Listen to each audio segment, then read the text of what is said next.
iyadoo maanta guud ahaan dalka Soomaaliland uu ka bilaabmay imtixaanka shahaadiga ee sanada 2018 iyo 2019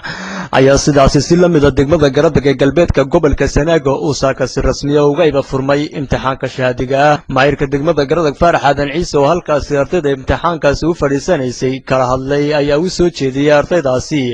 hadallo isugu jira dhiirigelin iyo digniino isbarkan sida arkaysan halkan maanta waxaanu ka daafuraynaa imtixaankii shahaadiga ahaa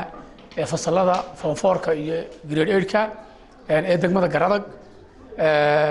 waxa weeye aad baan ugu mahadcelinayaa wasaaradda waxbarashada oo waqti fiican iyo time fiican uu ku soo beegmay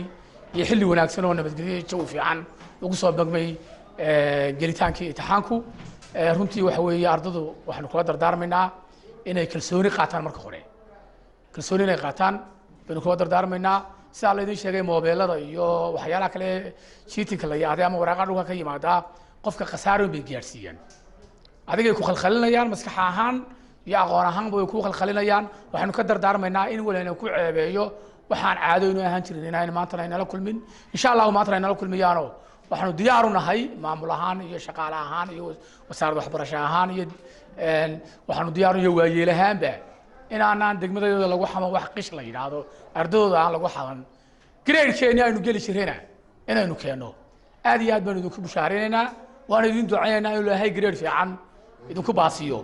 marka maadaama aynu saayis taageerayno idinkuna waxa weeye wayna kalsoonidiina iyo wixii qof walba inta aad baranaysay waa inaad samayso hadii alla yiri oo aad imtixaanka ku gasho waraaqda imtixaankaaga ayuunba kula saaxiiba waxa weeye laga bilaabo saacada imtixaanka la galo ma jirto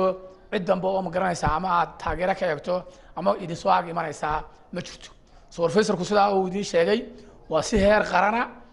waxa weeye